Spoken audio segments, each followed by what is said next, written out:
Sutta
देवी वारा देवी वर तुहा विठ्ठल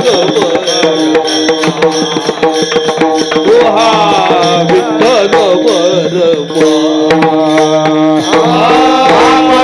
देवी वारा देवी वारा तुहा विठ्ठल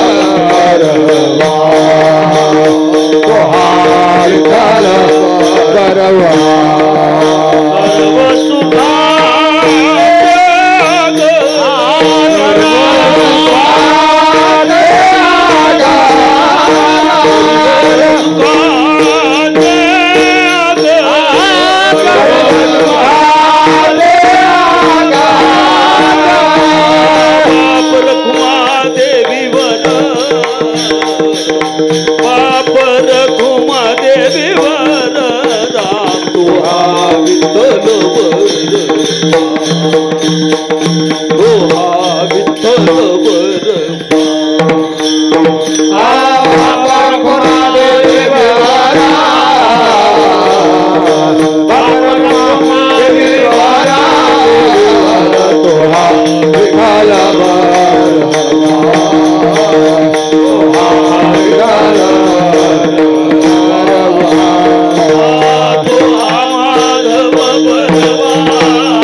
कोणी न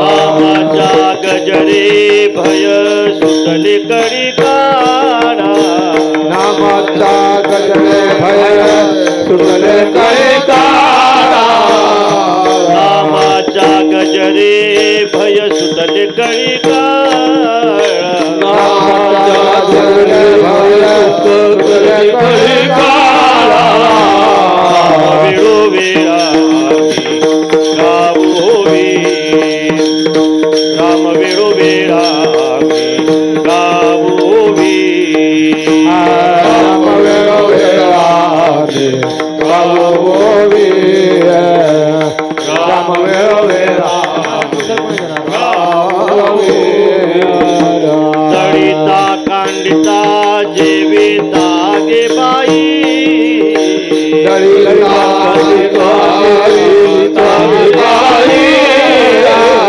तडिता कांडिता जेविता गे बाई तडिता कांडिता जेविता गे बाई राम वेळो वेळा गावोवी राम वेळो वेळा गावोवी राम वेळो वेळा गावोवी राम वेळो वेळा गावोवी तुका मन राम सुख दिधले आपुले तुका मन राम सुख दिधले मन राम सुख दिधले आपुले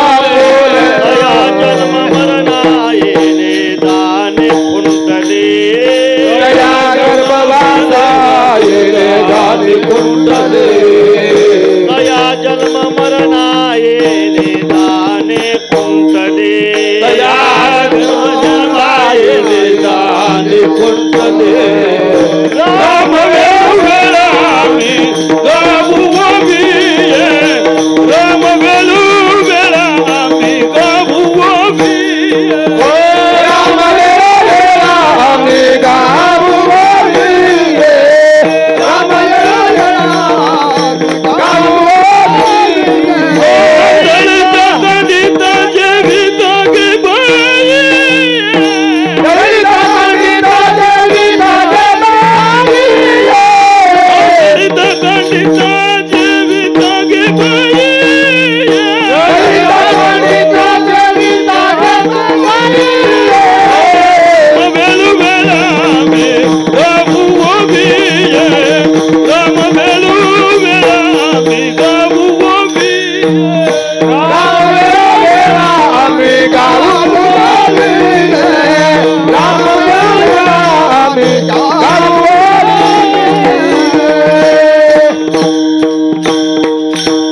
गोपाल कुमारी विठोबार कुमार गोपाल कुमारी विठोबार कुमार गोपाल कुमारी विठोबार कुमार गोपाल कुमारी विठोबार कुमार गोपाल विठोबार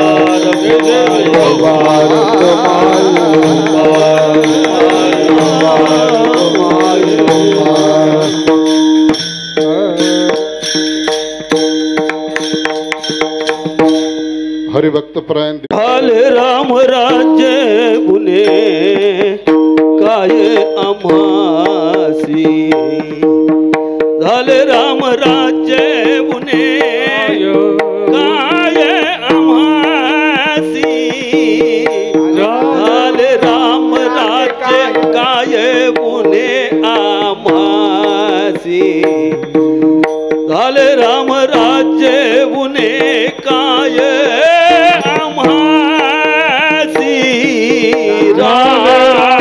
राज्य काय उन्हे आमाचे झाले राम राज्य काय उन्हे आमाचे झाले राम राज्य काय उन्हें अमासे झाल राम राज्य काय उन्हें अमासी झाल राम राज्य काय उन्हें अमासी झाल राम राज्य काय हे उन्हें अमासी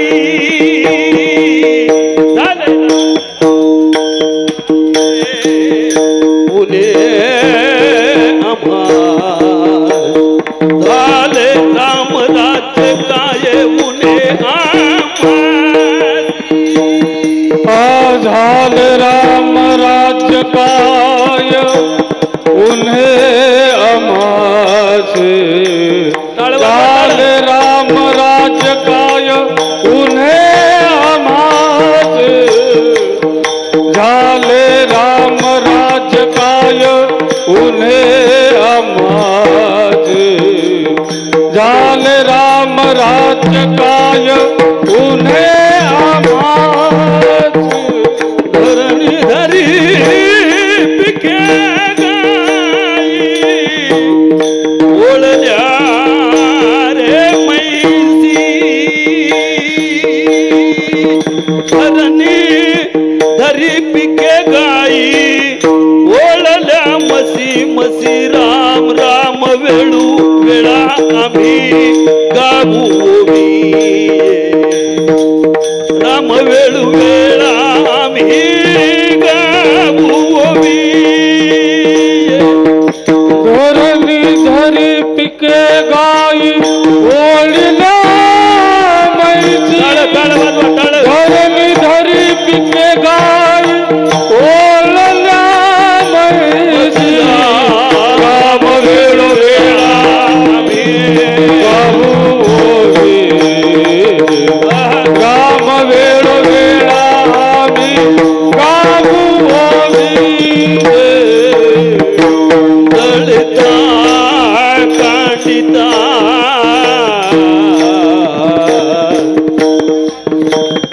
जीविता गे बाई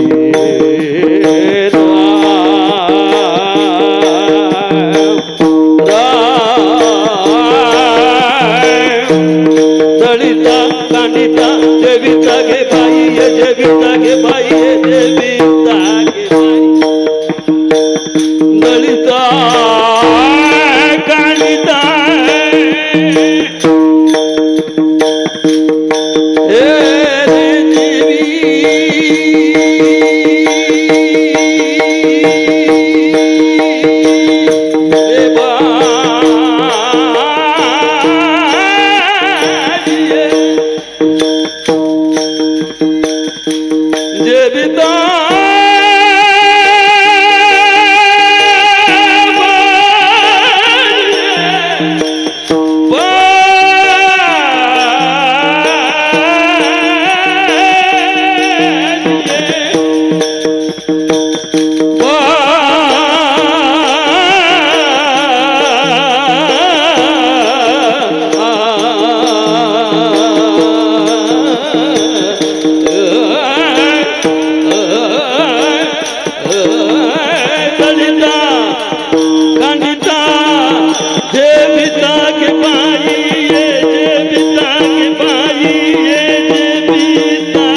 जीविता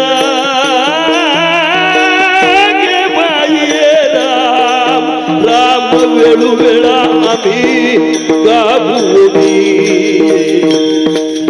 राम वेळू वेळा आम्ही गाऊ राम वेळू वेळा आम्ही गाऊ राम वेळू वेळा आम्ही गाऊ दलिता कांडिता जीविता के बाई दलिता कांडिता जीविता के बाई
केदारी महाराज की जय। प्रभु राजा रामचंद्र भगवान की जय। ढाला ढाला ढाला ढाला ढाला ढाला ढाला ढाला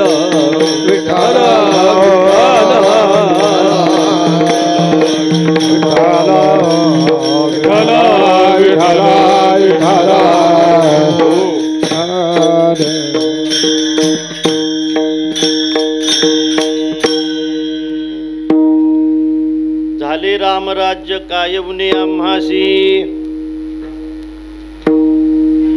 झाले रामराज्य कायवने आम्हासी, धरणी धरे पिके गायी उडल्या म्हैसी, राम वेळोवेळा आम्ही गाऊ ओविये, दळिता कांडिता जीविता गे बाई, स्वप्नीचेही दुःख कोणी न देखे डोळा, नामाच्या गजरे भय सुटले कडी काढा, राम वेळोवेळा आम्ही गावोवी, दळिता कांडिता जीविता गे बाई, तुका म्हणे रामे सुख दिदले आपुले, तया जन्म मरणायेने जाणे खुंटले, राम वेळोवेळा आम्ही गावोवी, दळिता कांडिता जीविता गे बाई, विठाला विठाला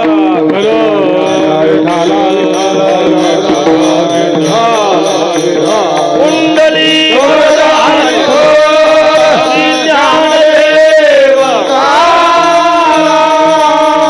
माऊली ज्ञानेश्वर महाराज की जय, जगद्गुरु महाराज की जय, सद्गुरु महाराज की जय, रामचंद्र भगवान की जय।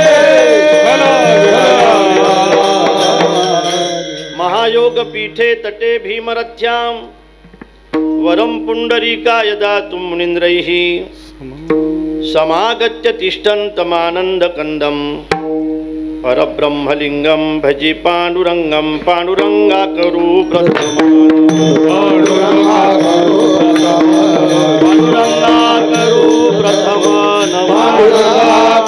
प्रथमं, हरे चरण संताजी, हरे चरण संताजी, हरे चरण संताजी, त्यांच्या कृपादाने कथेचा विस्तार, त्यांच्या कृपादाने कथेचा विस्तार, त्यांच्या कृपादाने कथेचा विस्तार, सद्गुरुदास तुका, बाबा सद्गुरुदास तुका, बाबा सद्गुरुदास तुका। ओम नमो ज्ञानेश्वरा करुणाकरा दयाळा, तुमचा अनुग्रह लाधलो पावन झालो चराचरी, मी कळा कुसरी काहीच नेने बोलितो वचनी अतिभाविका, एका जनार्दनी तुमचा दास त्याची आस पुरवावी, तुमचा अनुग्रह लाधलो पावन झालो चराचरी। नमो सद्गुरु तुकया ज्ञान दीपा, नमो सद्गुरु सच्चिदानंद रूपा, नमो सद्गुरु भक्त कल्याण मूर्ती, नमो सद्गुरु भास्करा पूर्ण कीर्ती जयांची केली स्मरण होय सकळ विद्यांचे अधिकरण तेची बंधू श्रीचरण श्री गुरूंचे ते नमस्कारोनी आता विठ्ठल विठ्ठल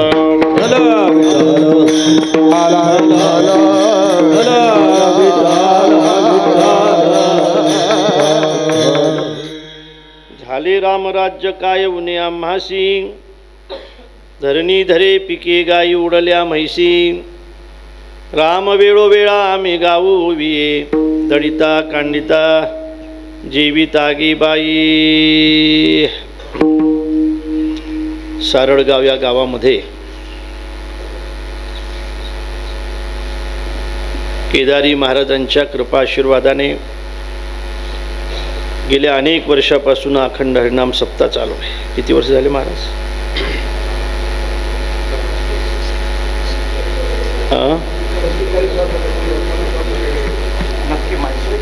नक्की माहीत नाही. इतक्या दिवसापासून चालू असलेला, नक्की माहीत नसेल इतक्या दिवस चालणारा, गेल्या अनेक वर्षापासून सुरू असलेला हा अखंड हरिनाम सप्ताह आहे. मला असं वाटते की सारळगावमध्ये येण्याचा हा बऱ्याचदा योग आहे. या मंदिरामध्ये बऱ्याचदा या ठिकाणी येण्याचा योग आला. आजही आमचे माऊली तांदळे यांच्या अत्यंत आग्रहामुळे, यांच्या अगोदर त्यांचे वडील विठोबा तांदळे यांच्या अत्यंत आग्रहामुळे या ठिकाणी काही वेळेला येणं झालं. माऊलींच्या अत्यंत आग्रहामुळे व आपल्या सगळ्यांच्या प्रेमामुळे आजची ही कीर्तनरूपी सेवा आहे. विठ्ठल विठ्ठल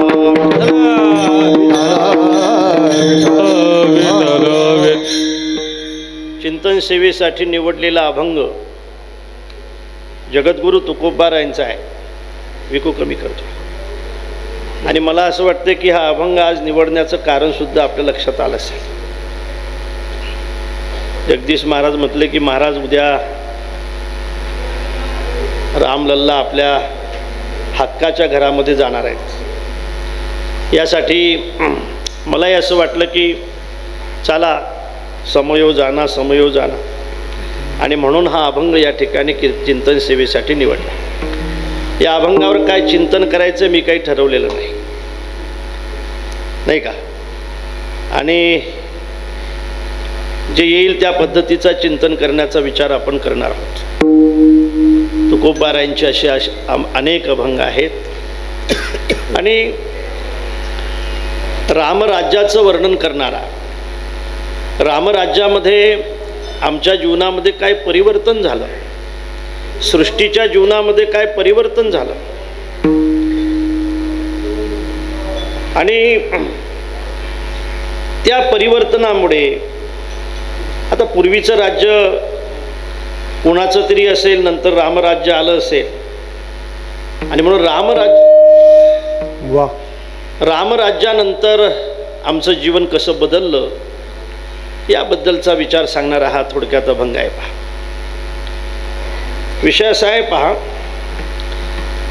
जीवनामध्ये एखादी चांगली गोष्ट घडण्यासाठी ते एकदम चांगली घडत नाही. त्याला काहीतरी पार्श्वभूमी असते. काहीतरी चांगलं घडण्यासाठी काहीतरी पार्श्वभूमी आहे. ती प्रारब्धाची असेल,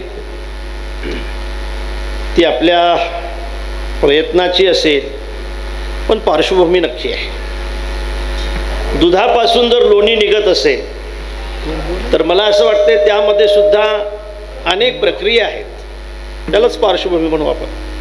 अगोदर ते दूध आहे, दुधानंतर त्याच्यामध्ये आंबवण टाकल्या जाते, नंतर ते दही आहे, दह्यानंतर त्याच्यात मंथन केल्या जाते, नाही का, नंतर ते ताक आहे, आणि ताकाच्या वर निघणारं जे आहे ते लोणी आहे, आणि लोण्याच्या नंतर जे आहे तो तूप आहे. पण लोणी निघणेपर्यंत जे करावं लागतंय त्याला मंथन म्हणतात.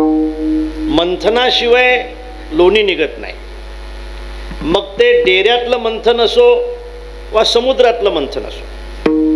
समुद्राचं मंथन सुद्धा काहीतरी निघण्यासाठीच केलं होतं. डेऱ्यातलं मंथन सुद्धा काहीतरी निघण्यासाठीच आहे. समुद्र मंथनातून 14 रत्न बाहेर पडले. ते सगळे रत्न आपल्याला माहीत आहेत.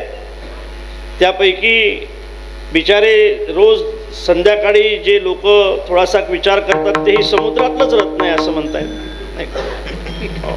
काही काही बहादर तर आम्हाला असं म्हणतात, भाऊ की तुमचे एक ऋषी तर म्हणे 7 सागरच पेले, 7 समुद्र पेले, आम्ही 9 सागर पेतो म्हणे. तर एकच सागर पेले म्हणे तुमचे ऋषी, एक नाही का, एकच सागर पेले. आम्ही रोज 9 सागर पेतो, म्हणजे आमचं दर्शन घ्यायला तुम्ही काही हरकत नाही. विषय असा आहे, एखादी गोष्ट चांगली घडावी यासाठी प्रयत्नाची तरी पार्श्वभूमी पाहिजे, प्रारब्धाची तरी पार्श्वभूमी पाहिजे, नाही तर आशीर्वादाची तरी पार्श्वभूमी पाहिजे. विठ्ठल विठ्ठल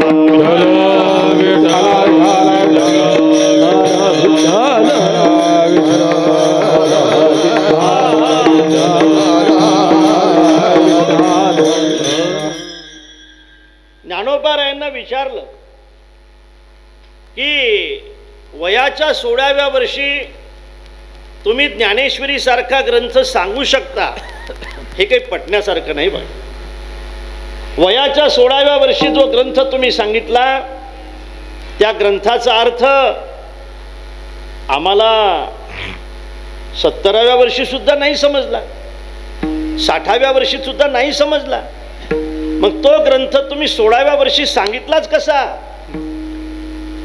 आम्हाला हे खरं वाटत नाही. काही बुद्धिवादी लोक असतात पहा, की ज्यांना काही गोष्टी खऱ्या वाटत नाहीत, कारण ते फक्त आणि फक्त बुद्धीलाच प्राधान्य देतात, ते अध्यात्माला प्राधान्य देत नाहीत. जी माणसं बुद्धिवादी असतात ते फक्त आपल्या बुद्धीचे तारे तोडत असतात. आध्यात्मिक हा विषय वेगळा आहे, जीवसृष्टी हा विषय वेगळा आहे, ईश्वर सृष्टी हा विषय वेगळा आहे. जीवसृष्टीला ईश्वर सृष्टी कधीही समजत नाही. इतक्या दिवसापासून आपण आकाशामध्ये पाहतो तारे, सगळे तारे आपल्याला अजून समजले नाहीत, ईश्वर सृष्टीतले आहेत. इतक्या दिवसापासून आपण जिवंत आहोत, पण आपल्याला अजून सगळं जग समजलं नाही, ईश्वर सृष्टीतलं आहे. इतक्या दिवसापासून आपण सगळे प्रयत्न करतो, विज्ञान इतकं पुढे गेलं, पण या ब्रह्मांडामध्ये किती सूर्य आहेत हे विज्ञानाला अजून समजलं नाही. याचा अर्थ असा आहे, ईश्वर सृष्टीचा विचार हा जीवसृष्टीने करू नये. जीवाचं ज्ञान खूप लहान आहे. एखाद्या वेळेला एखादं ज्ञान जरी तुम्हाला असलं तरी दुसऱ्या दृष्टीने तुम्ही अज्ञानी आहात, अज्ञानी आहात. चोपदार, माझं पोट दुखते, कोणत्या गोळ्या घेतल्या पाहिजेत? पोट दुखायच्या, म्हणजे आणखी दुखलं पाहिजे. अरे नाव तर सांगा एखाद्या गोळीचं. अरे माझं पोट दुखते, मला गोळीचं नाव सांगा ना. बरं तुम्ही सांगा चोपदार.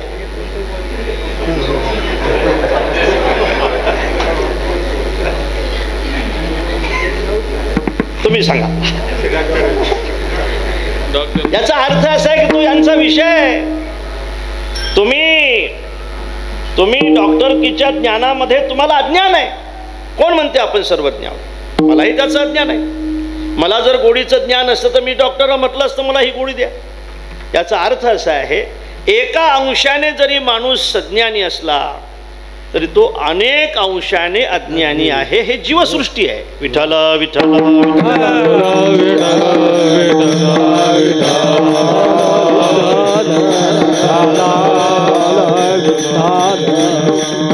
काय शक्य आहे हो? वयाच्या 16व्या वर्षी अमृतासारखा अनुभव, वयाच्या 16व्या वर्षी चांगदेवाला 65, वयाच्या 16व्या वर्षी ज्ञानेश्वरी सारखा ग्रंथ. याला काय पार्श्वभूमी आहे महाराज? कुठं अभ्यास केलाय तुम्ही? कुणाकडे शिकलात तुम्ही? कोणी ज्ञान दिलं तुम्हाला हे? अरे ज्ञान दिलं असं म्हणावं तर तुमचे गुरु तर ऐकण्यासाठी बसले होते. सांगणारे तुम्ही आहात, बरोबर आहे ना? सांगणारे तुम्ही आहात, ऐकणारे तुमचे गुरुजी आहेत. म्हणजे गुरुकडून जर तुम्हाला हे मिळालं असेल तर एखाद्या वेळेला गुरुने तुमचं ऐकलं नसतं, ऐकायला बसले श्रोते म्हणून. हे तुम्हाला कसं प्राप्त झालं यासाठी ज्ञानोबारायाने आपल्या या फळाची पार्श्वभूमी आपल्याला सांगितली. महाराज म्हणतात, माझी या सत्यवादाची तप वाचा केले बहुत कल्प ते फळाचे महाद्वीप पातली प्रभू.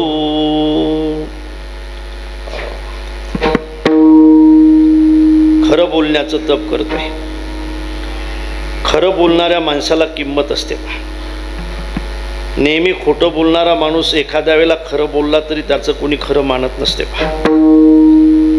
आणि खरं बोलणं हे तप आहे. खरं बोलणं हे तप आहे. महाराज म्हणतात खरे बोले तरी फुकासाठी जोडे हरी, फुकासाठी जोडे हरी, फुकासाठी जोडे हरी.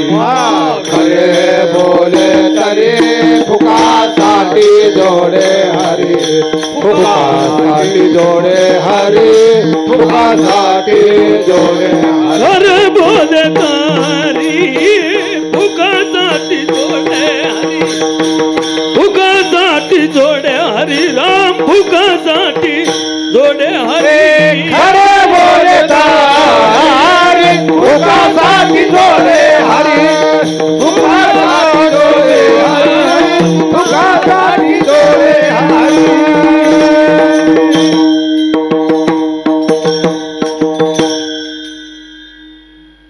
उंच झालं काय? थोडा कमी कमी आवाजात पेटी थोडीशी बारीक वाजवा. तुम्ही जर खरं बोलत असाल तर खरं बोलणं हे माणसाच्या जीवनातलं फार मोठं तप आहे. महापूजा सांगितलं की नाही? महापूजा देवा तुकोबारायाने काही महापूजा सांगितल्या. त्या महापूजेपैकी हे सुद्धा एक महापूजेच आहे. खरं बोलणं. सत्य बोले मुखे दुःखवी अनेकांच्या दुःखे हीच विष्णूची महापूजा. दुसऱ्याच्या दुःखाने दुःखी होणं हे महापूजा आहे. दुसऱ्याच्या दुःखाने दुःखी होणं ही महापूजा आहे. आणि सत्य बोलणं हे सुद्धा महापूजा आहे. काय हरकत आहे बरं सत्य बोलायला? मग नाही काय हरकत आहे? हरकत नाही. पण खोटं बोलल्याशिवाय जमत नाही. खोटं बोलल्याशिवाय चालत नाही. मला असं वाटते असा एकही माणूस नाही की जो आपल्या जीवनामध्ये कधी खोटं बोलला नाही. महाराज तुमचं मला माहित नाही. नाव माहित आहे पण खोटं बोलले का नाही माहित नाही. म्हटलं आपल्याला तर बोलावंच लागतंय. कुठपर्यंत आले महाराज? असतो आम्ही लांब, सांगतो गंगाखेड. खरं बोलणं हे तप आहे. माऊली म्हणतात अनेक कल्पापासून करतो, अनेक कल्पापासून माझी या सत्यवादाचे तप वाचा केले बहुत कल्प ते फळाचे महाद्वीप पातली प्रभू. सत्य बोलण्याची पार्श्वभूमी असल्यामुळे माझ्या ज्ञानोबारायाने वयाच्या 16व्या वर्षी ज्ञानेश्वरी सारखा ग्रंथ सांगितला. याचाच अर्थ असा आहे की कोणचंही चांगलं फळ प्राप्त व्हावं यासाठी त्याला पार्श्वभूमीची गरज आहे. तुकोबारायांना विचारलं महाराज एवढा मोठा त्याग तुमच्या जीवनामध्ये, एवढी मोठी सेवा तुमच्या जीवनामध्ये, हे कसं काय शक्य आहे? सावकार होते तुम्ही, 4 लाख रुपयाची सावकारकी वयाच्या 15व्या वर्षी करत होते तुम्ही सगळ्या प्रपंचाचा त्याग केलाय राव. तुमची सौभाग्यवती अन्न करता मेली तरी सुद्धा तुम्ही त्याची चिंता केली नाही. हे पुण्य आणलंय कुठून तुम्ही? महाराज म्हणतात मागे बहुता जन्मी हेची करिता आलो आम्ही भवताप स्वामी. दुःख पिडिले निवभूत्या मागे बहुता जन्मी हेची करिता आम्ही तुका म्हणे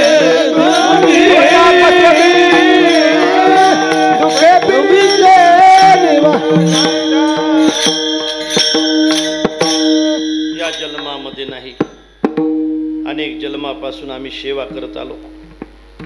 म्हणून हे वैराग्याचं भाग्य आमच्या पदरामध्ये पडलं. वैराग्याची भाग्य संत संघाची लाग नाही का? संत कृपेचे हे दीप हरी साधका निष्पाप. माझा पहिला मुद्दा असा आहे आजच्या बोलण्यातला की जे जे जे काही तुम्हाला समाजामध्ये चांगलं दिसत असेल त्याला त्याला त्याला काहीतरी चांगली पार्श्वभूमी आहे.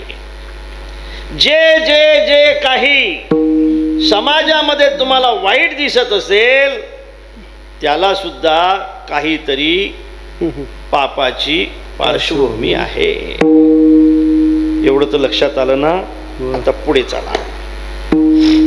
चांगलं घडण्यासाठी काहीतरी चांगलं असलं पाहिजे, त्याशिवाय जीवनामध्ये चांगलं घडत नसते दादानो. आणि म्हणून रामराज्य होण्याच्या पाठीमागं काय असं होतं की जे चांगलं होतं? कशामुळे रामराज्य झालं?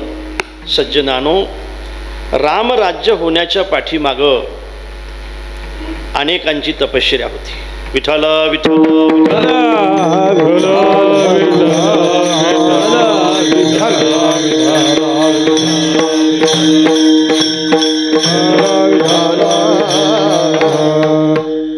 बघा, त्यावेळेला एका बाजूला एक राजा असा होता की त्या राजाचं नाव दशरथ होतं, आणि एका बाजूला दुसरा राजा असा होता की त्या राजाचं नाव दशानन होतं. एका बाजूला दशरथ आहे, एका बाजूला दशानन आहे. दशरथ आहे ती अयोध्या आहे, आणि दशानन आहे ती लंका आहे. मग दशरथामध्ये आणि दशाननामध्ये काय फरक आहे? काय फरक आहे? तप तर दशरथाचंही आहे, तप तर दशाननाचंही आहे. दशाननाचंही आहे. एकाला 10 मुख आहेत, एक 10 घोड्याच्या रथावर बसलेला आहे. त्याचा विषय असा आहे की 10 मुखाचा जो दशानन आहे त्याचं जे तप आहे, लक्षात आलं का? त्याचं जे तप आहे ते दुसऱ्याच्या यज्ञाचा विध्वंस करण्यासाठी आहे, आणि दशरथाचं जे तप आहे ते यज्ञ वाचवणारा एखादा मुलगा जन्माला यावा म्हणून आहे. दशानन जो आहे नाही का, त्याच्या वृत्ती 10 आहेत नाही का. 10 विचाराचा आहे पा. 10 विचाराचा याचा अर्थ असा आहे की त्याचे 10ही विषय बहिर्मुख आहेत, 10ही इंद्रिय बहिर्मुख आहे. इंद्रिय सगळ्यांनाच आहेत, पण ज्याचे बहिर्मुख असतील ना तो दशानन आहे. इंद्रिय सगळ्यांनाच आहेत, पण ज्याचे अंतर्मुख असतील ना तो दशरथ आहे.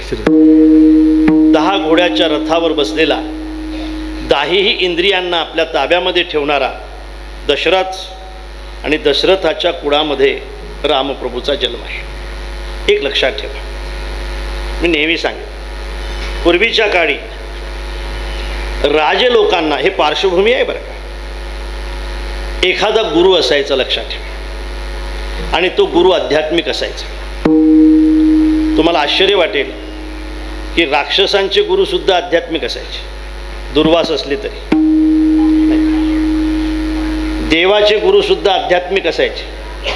परंपरा अशी होती की भगवान श्रीकृष्णाला सुद्धा विद्यार्जन करण्यासाठी गुरुकडे जावं लागत होतं, आणि रामप्रभू सुद्धा विद्यार्जन करण्यासाठी गुरुकडे गेले होते. राम नामे करता घोष, जेने तुटती भवपाश, तोही शरण श्री वशिष्ठास, नित्य मुक्तीशी सादर. आणि म्हणून वशिष्ठ हे त्यांचे कुलगुरू होते. कुलगुरू वशिष्ठ सांगे नृपवरा, त्यांचे कोण होते? वशिष्ठ हे कुलगुरू होते. राजाकडून एक अपराध घडला, जो घडलाय ना तो देशहितासाठी होता, त्याच्याशिवाय पुढे जन्म नव्हता. आणि म्हणून राजाकडून जो अपराध घडला, राजा आपलं दुःख घेऊन वशिष्ठाकडे गेले. म्हणून मी सांगेन, माणसाच्या जीवनातलं सुख असो वा माणसाच्या जीवनातलं दुःख असो, सांगायचं असेल तर माणसाने ते फक्त साधूला सांगितलं पाहिजे. बरोबर आहे ना? एक तर साधूला सांगायचं, नाही तर आपल्या मित्राला सांगायचं, नाही तर आपल्या आईला सांगायचं. मनातली गोष्ट, बरं का श्रीनिवास, मनातली गोष्ट एकतर माणसाने मित्राला सांगितली पाहिजे, एक तर आईला सांगितली पाहिजे. कोणाला नाही सांगितली पाहिजे? कोणाला नाही सांगितली पाहिजे? जिला तुम्ही सांगताय तिला नाही सांगितली पाहिजे. भुज बोलावे संतासी आहे ना, भुज बोलावे संतासी पत्नी राखावी जैशी दासी. ते तुम्ही म्हणा. विठाला विठाला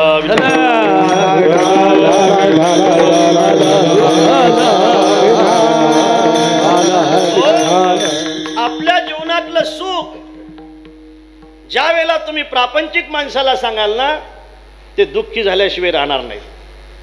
आपल्या जीवनातलं दुःख तुम्ही प्रापंचिक माणसाला सांगाल ना, तर ते वर होतील, पण मनातून सुखी झाल्याशिवाय राहणार नाही.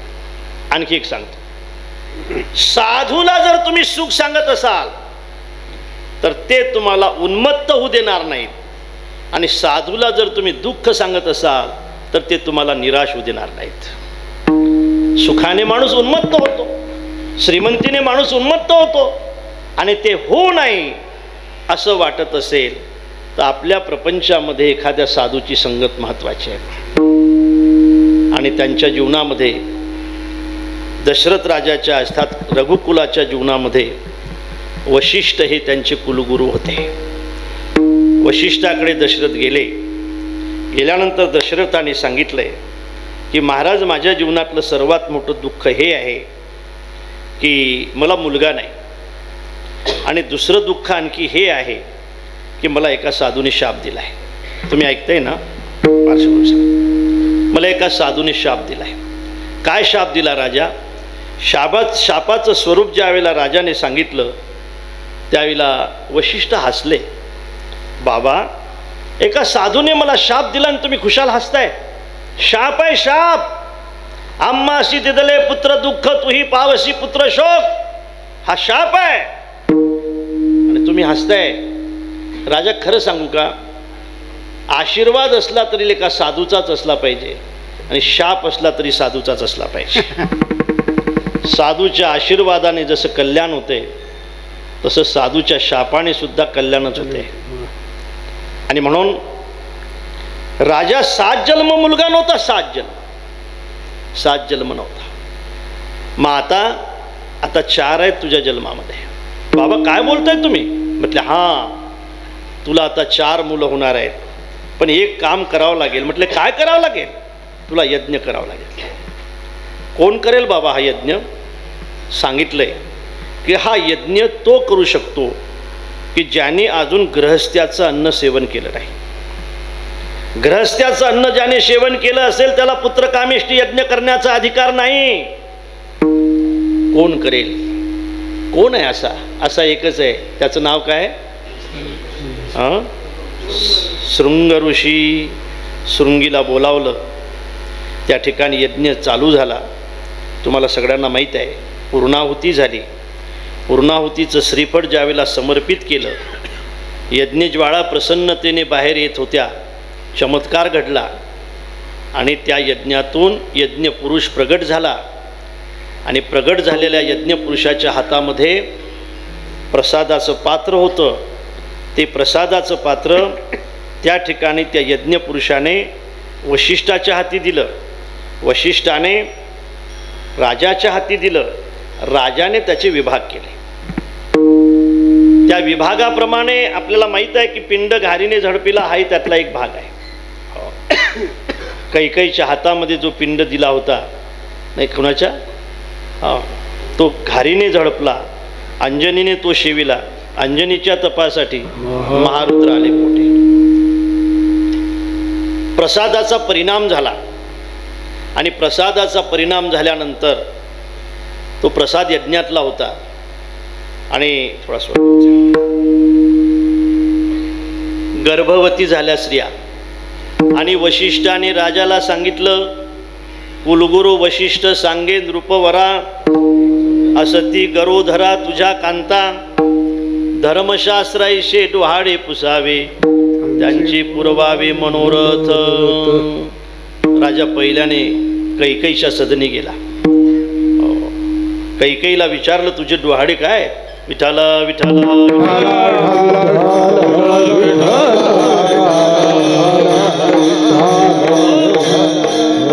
एरी म्हणे ऐसे वाटत असे जीवा, कनिष्ठासी द्यावा आणि राज्य कनिष्ठाशी द्यावे राज्यपद.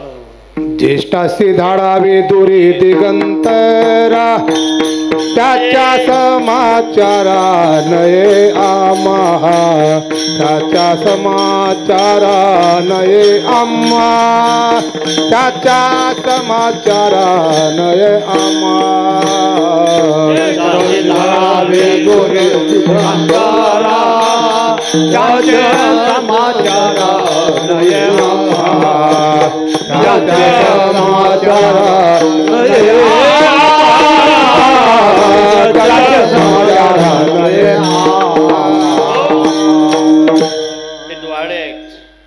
कनिष्ठाला राज्यपद दिलं पाहिजे म्हणजे लहान भावाला.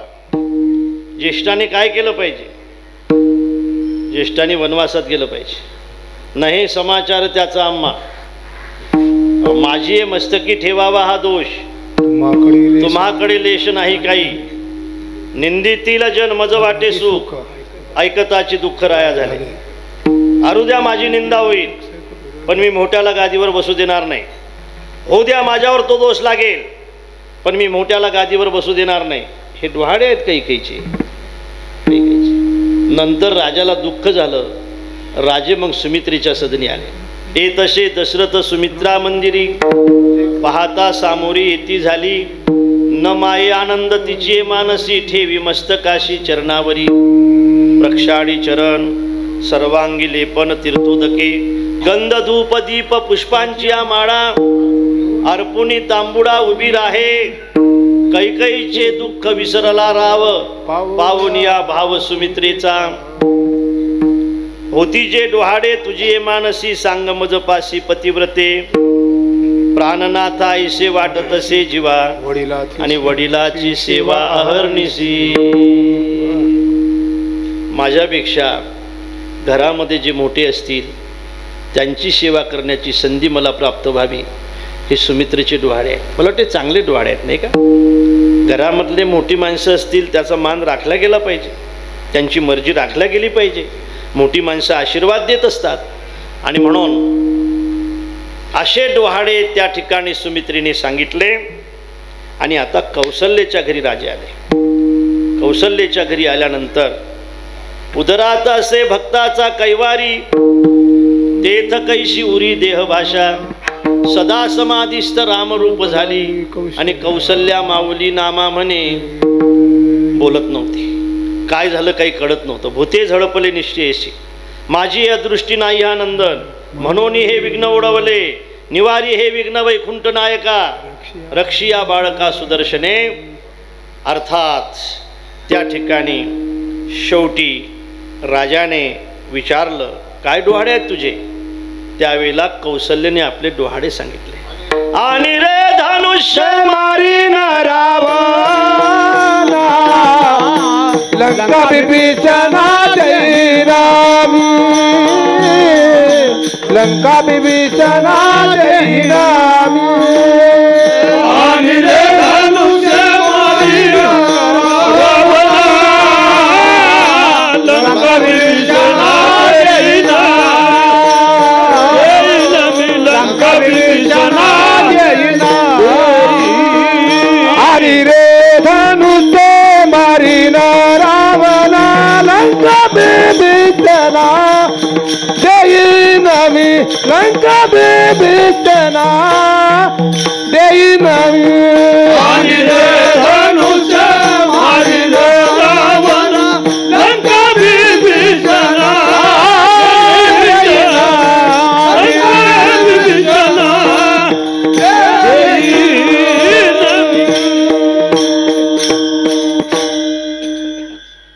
रावणाला मारील बिभीषणाला मी लंका देईल हे रामप्रभूच्या जन्माच्या अगोदर निश्चित झाला होता. प्रभूचा जन्म झाला आपल्या सगळ्यांना तेही माहीत आहे.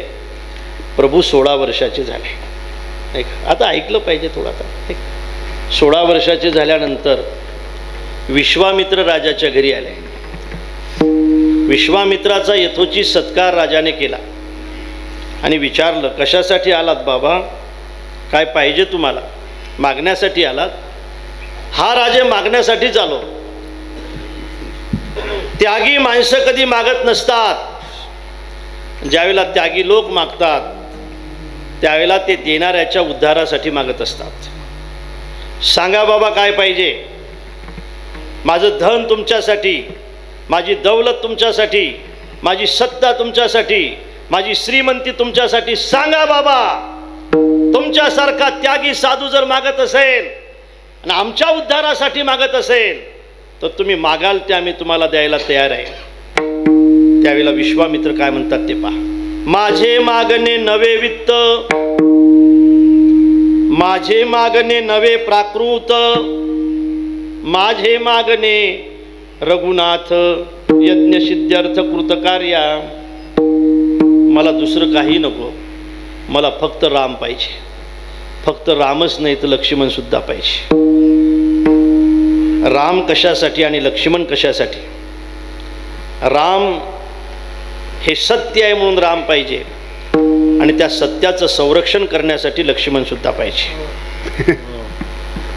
सत्याचं संरक्षण करण्यासाठी बघा तुम्हाला माहीत आहे इमारतीचं संरक्षण करण्यासाठी पाया पाहिजे, मंडपाचं संरक्षण करण्यासाठी खांब पाहिजे, ध्वजाचं संरक्षण करण्यासाठी काठी पाहिजे, दंड पाहिजे आणि सत्याचं संरक्षण करण्यासाठी समर्पण पाहिजे. सत्य समर्पणाशिवाय सुरक्षित राहू शकत नाही. पायाशिवाय इमारत नाही, दंडाशिवाय ध्वज नाही सुरक्षित, खांबाशिवाय इमारत नाही, पायाशिवाय इमारत नाही. तसं सत्याशिवाय समर्पण नाही, समर्पणाशिवाय सत्य नाही. म्हणून मला रामही पाहिजे आणि लक्ष्मणही पाहिजे. राजाने वशिष्ठाच्या मध्यस्थीने या दोघांनाही विश्वामित्राच्या सोबत पाठवलं. विश्वामित्राच्या पाठीमागं चालत असताना त्या जंगलामध्ये विश्वामित्राच्या अंगावर एक बाई धावून आली. तिचं नाव काय? त्राटिका. त्राटिका धावल्यानंतर विश्वामित्राने रामप्रभूला सावध केलंय. राघव, हीच ती त्राटिका. हिचे दोन मुलं माझ्या यज्ञाचा विध्वंस करतायत. एकाचं नाव मारीच आहे, एकाचं नाव सुबाहू आहे. दोन बाण मारलेत प्रभूने. एक मारीचाला मारला आणि एक सुबाहूला मारला. मारीचाला जो मारलाय ना तो बिनफलाचा होता आणि सुबाहूला मारला ना तो फलाचा होता. सुबाहूचा उद्धार तिथंच झाला. मारीचाला का मारलं नाही? मारीचाला का मारलं नाही हे पार्श्वभूमी आहे बरं का याची सगळी. त्याच्याशिवाय रामराज्य होत नाही. मारीचाला न मारण्याचं कारण असं आहे, मारीचा तुला मारायचंच आहे. तू काही चांगल्या माणसाचा मामा नाहीस, नाही का? तू रावणाचा मामा आहेस आणि म्हणून तर तुला ही दुर्बुद्धी सुचली ना. तुला मला मारायचंच आहे, पण थोडं थांब, तुझ्याकडून सुद्धा काहीतरी काम करून घ्यायचं आहे. काम करून मग मेला तरी चालेल, आणि माझं काम न करता जर तू मेला ना तुझं नावच कोणी घेणार नाही बघ. आणि माझा बाण लागल्यानंतर तर नाव झालं पाहिजे ना. मारीचाला समुद्राच्या काठावर प्रभूने झोकून दिलंय. विठाल विठाल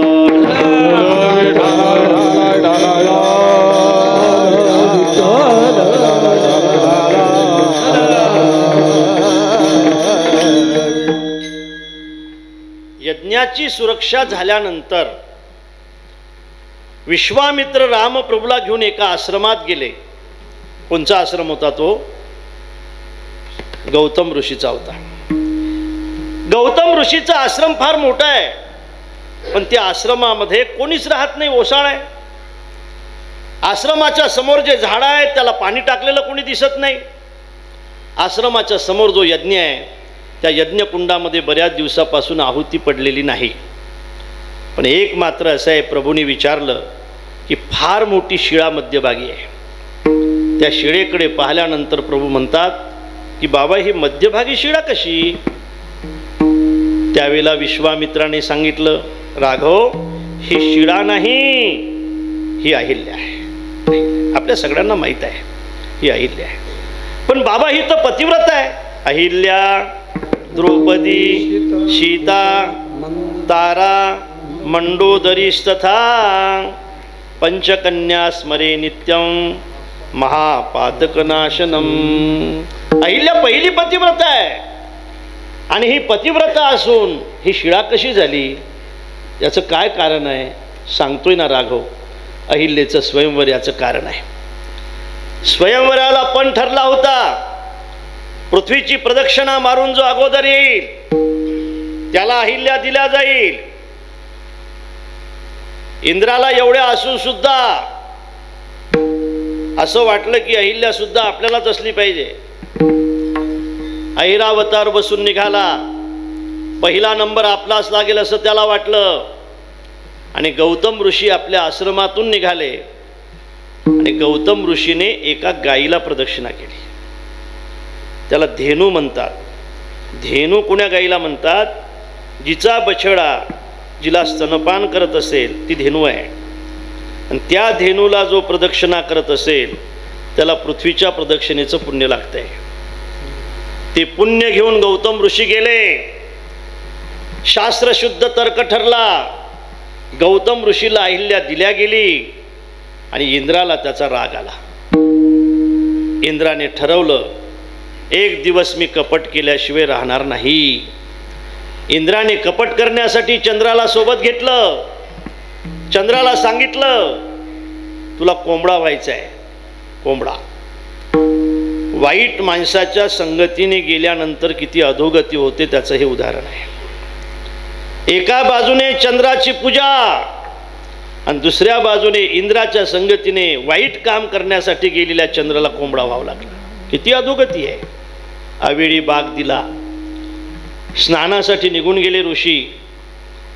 परत आल्यानंतर या ठिकाणी गौतम ऋषीचं रूप धारण केलेला इंद्र हे सगळं चित्र ज्यावेळेला त्यांच्या लक्षात आलं त्यावेळेला त्यांनी एकाला शाप नाही दिला, तिघांनाही दिला. इंद्र पडले भग चंद्र झाला काळा. इंद्र पडले भग चंद्र झाला काळा.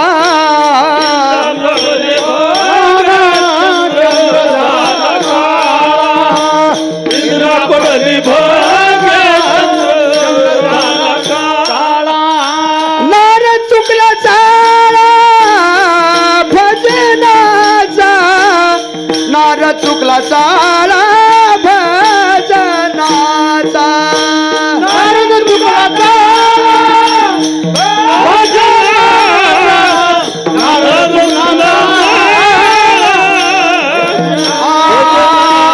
इंद्रा पडल्या बघ चंद्र झाला काळा.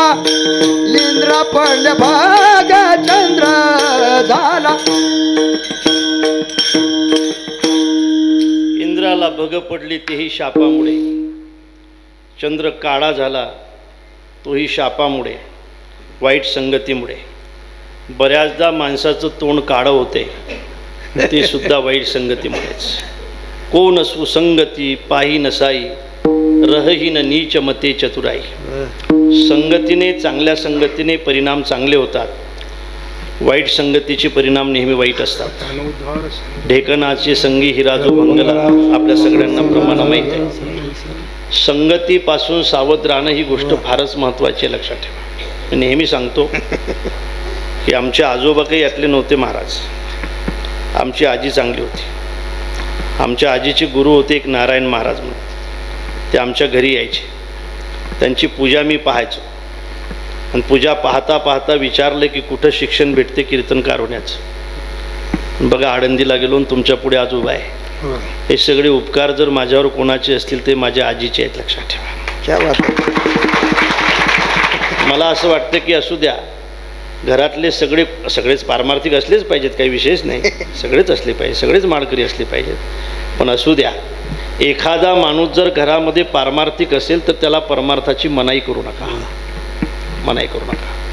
तो पारमार्थिक माणूस तुमच्या घराचा उद्धार केल्याशिवाय राहणार नाही. लक्षात ठेवा. एक असला तरी आपल्या घरी असणारं साधूचं येणं जाणं हे कधीही वाया जाणार नाही. कधीही वाया जाणार नाही. अरे एवढी कीर्तनं तुमच्याकडे होऊन सुद्धा तुम्हाला कीर्तन ऐकण्याबद्दल इतकी आवड विनायक भाऊ याचं कारण तुमच्या परंपरेमध्ये कुठंतरी साधू आहेत म्हणून लक्षात ठेवा. ज्यांच्या परंपरेमध्ये वारकऱ्याचं येणं जाणं नाही, ज्यांच्या घरामध्ये कोण्या कीर्तनकाराचं येणं जाणं नाही, त्या घराला ही परंपराच लाभत नाही. महाराज तिथं आपल्यालाच पागल समजतात, आपल्याला पागल समजतात. घरामध्ये एखादा माणूस जर पारमार्थिक असेल तर त्याला परमार्थापासून मनाई करू नका. एक दिवस तो उद्धार केल्याशिवाय राहणार नाही. अरे केलाय ना, आपण तर लेका मानव आहोत. राक्षस कुळाचा उद्धार सुद्धा साधू शिवाय झाला नाही, लक्षात ठेवा. प्रल्हाद तर येवन कुलामध्ये आला होता ना, प्रल्हाद तर राक्षस कुळामध्ये आला होता ना, तरी सुद्धा त्या घराचा उद्धार झाला. त्याचं कारण संगती फार महत्वाची आहे. कोण कुसंगती पाही नसाई, रही न नीच मते चतुराई. तिघांना शाप भेटला. अहिल्या, असं जड अंतकरण तुझं, तुला माझा शाप आहे, दगड होशील. पतीने शाप दिलाय. शापामुळे शिळा झाली. आणि सज्जनानो, रामप्रभू ज्यावेळेला त्या ठिकाणी गेले, आपल्याला माहीत आहे, विचारलं उद्धार कशाने. राघव तुझ्या चरणदयाच्या स्पर्शाने याचा उद्धार आहे. पण मर्यादा ही आहे की रामप्रभूने आपलं चरण शिळेला लावलं नाही. मर्यादा पुरुषोत्तम चरण अद्दर धरलं. शिळेला या पतिव्रतेला चरण लावण्याचा माझा अधिकार नाही, माझा अधिकार. तुम्हाला सांगायला मला आनंद वाटेल की आम्ही ज्यावेळेला 5-7-10 दिवसाच्या अगोदर कालाराम मंदिरामध्ये होतो, तिथं आपले पंतप्रधान आले होते. आम्ही 10-11 जण होतो.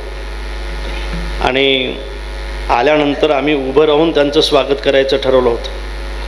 त्यांचा निरोप आला की कोणालाही उभं राहू द्यायचं नाही, मला सगळ्यांचे दर्शन घ्यायचे.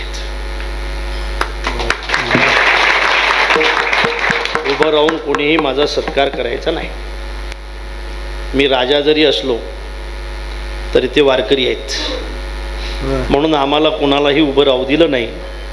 आणि प्रत्येक ठिकाणी येऊन त्यांनी आमचं लवून दर्शन घेतलं. याचाच अर्थ याला मर्यादा म्हणतात, लक्षात ठेवा. मी म्हणजे पक्षागिक्षाचं नाही बरं, मी डोक्याचं नाही. ही मर्यादा आहे, ही राजामध्ये असली पाहिजे. राजा अमर्याद नसला पाहिजे. राजाचे काही लक्षणं सांगितले रामायणामध्ये, राजा कसा असला पाहिजे. आणि म्हणून रामप्रभूने आपलं चरण नाही लावलं, रामप्रभूने आपलं चरण अद्दर धरलं. वायुदेवतेला सूचना दिली. वायुदेवता ते चरणरज घेऊन तिथं गेली. चरणरजाचा स्पर्श झाला, अहिल्याचा उद्धार झाला. अहिल्याने नमस्कार केला. परसत पद पावन शोक नसावन, प्रगट भई तपपुंज कही. नमस्कार केला. अहिल्याचा उद्धार झाला. विश्वामित्राचं दर्शन घेतलं प्रभूने. प्रभू आता तर अयोध्येला जाऊ द्या ना. नाही राघव, आता पुढे जायचं आहे. पुढे कुठं जायचं आहे? काय राघव, तू रघुपती तर आहेतच, तू राघवही आहेस. रघुपती राघव, तू राजा रामही आहेस. तुला राजा राम म्हणतायत, राजा रामही आहेत. आता तू अहिल्याचा उद्धार केलाय म्हणून पतित पावन सुद्धा झालाय. रघुपती राघव राजा राम, आता पतित पावन झालाय तू. आता सीताराम होण्यासाठी आपल्याला पुढे जायचं आहे. रघुपती राघव राजा राम, पतित पावन सीताराम. रघुपती राघव राजा राम, पतित पावन सीताराम. श्रीराम जय राम, जय जय राम. श्रीराम जय राम, जय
सीताराम बनण्यासाठी विश्वामित्र रामप्रभूला पुढे घेऊन गेलेत. आपल्या ह्या सगळ्या कथा माहीत आहेत. एक मर्यादा सांगतो पहा. विश्वामित्र पुढे चालत होते, रामप्रभू लखनजी पाठीमागून चालत होते. महाराज, मिथिलेच्या जवळ नदी आहे. त्या नदीच्या अलीकडे एक आंबराई आहे आणि त्या गंगेजवळ गेल्यानंतर विश्वामित्र रामप्रभूला गंगेची कथा सांगत होते. गंगेची कथा. आता खरं सांगा महाराज, ज्याच्या चरणापासून कथा गंगा निघाली त्याला गंगेची कथा माहीत नाही? त्याला माहीत नाही गंगेची कथा? अरे त्याच्या चरणापासून जिचा जन्म आहे तिला गंगेची कथा माहीत नाही. माझ्या चरणापासून गंगेचा जन्म असला आणि मला गंगेची कथा माहीत असली तरी माझे गुरु जर सांगत असतील तर मी ती प्रेमाने ऐकली पाहिजे. ही मर्यादा आहे. गंगेची कथा माहीत असलेले रामप्रभू जर गंगेची कथा आपल्या गुरुकडून अत्यंत प्रेमाने ऐकत असतील, तशी रामकथा आपल्या सगळ्यांना माहीत असली तरी सुद्धा आपल्या उद्धारासाठी आपण ते प्रेमाने ऐकले पाहिजे. पुनि पुनि कीर्तनी हो सुनी सुनाई, पुनि पुनि कीर्तनी हो सुनी सुनाई, पुनि पुनि कीर्तनी हो सुनी सुनाई, पुनि पुनि कीर्तनी हो सुनी सुनाई, हिय की प्यास बुझत न बुझाई,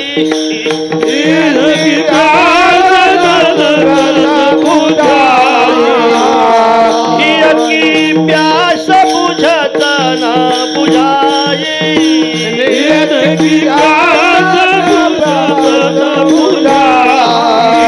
पुनि पुनि कीर्तनी हो सुनी सुनाई, पुनि पुनि कीर्तनी हो सुनी सुनाई, पुनि पुनि कीर्तनी हो सुनी सुनाई, पुनि पुनि कीर्तनी हो सुनी. सीताराम चरित अति पावन, सीताराम चरित अति पावन, सरस परमित मन भावन,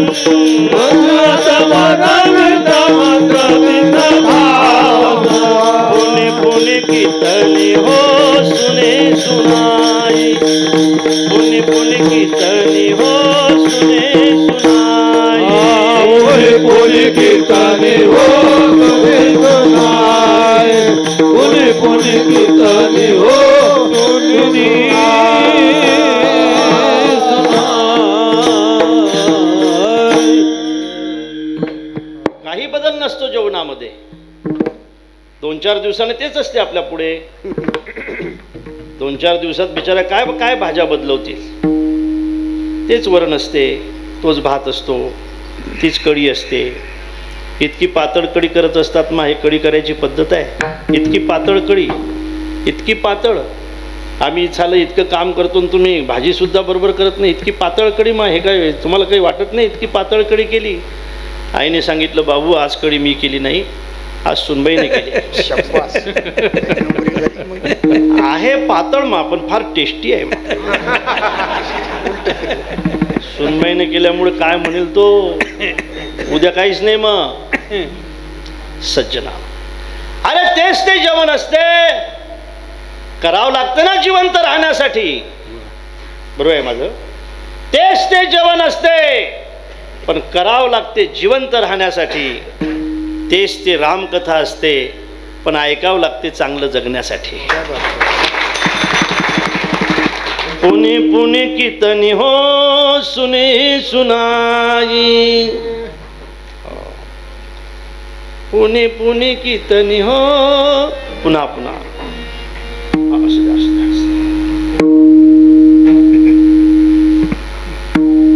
रामप्रभूने गंगेची कथा ऐकली. आणखी एक मर्यादा सांगतो पहा तुम्हाला. मर्यादा पुरुषोत्तम. ज्या वेळेला स्वयंवराची तयारी झाली, थोडा ज्या वेळेला रामप्रभूचा प्रवेश त्या मंडपामध्ये झाला, मंडपामध्ये धनुष्य ठेवलेला होता, तो धनुष्य उचलण्याचा पण होता. धनुष्याचा पण का ठेवला? त्याचं कारण असं होतं भाऊ, की त्यावेळेला घर सारवण्याची पद्धत होती. आतापर्यंत होती हो, आपण नाही का हो, आता हाताने सारवलं पाहिजे का डोक्याने आता समजणार नाही. सारवण्याची पद्धत होती, तोपर्यंत घरामध्ये रोगही कमी होते, आजार कमी होते. आणि सारवण्याची पद्धत असल्यामुळे एका कोपऱ्यामध्ये तो धनुष्य ठेवलेला होता उभा, आणि त्या धनुष्याच्या खालचं सुद्धा सारवलेलं दिसलं राजाला. राजाने विचारलं, आजचं सारवण कोणी केलं? सीता पुढे आली, मी केलं बाबा. अरे असं काय सारवलं तू? म्हटलं हां, मला सारवता येते बाबा. अरे पण या धनुष्याच्या खालचं कसं सारवलं? कसं काय बाबा? एका हाताने असं धनुष्य उचलला, दुसऱ्या हाताने सारून घेतलं. अरे म्हटले पोरी, शिवजीचा धनुष्य आहे तो. काय भाग्य आहे माझं की शिवजीचा एवढा मोठा कठीण धनुष्य माझी पोरगी जर सहज उचलत असेल तर हिला वर असा असला पाहिजे की तो धनुष्य मोडू शकला पाहिजे.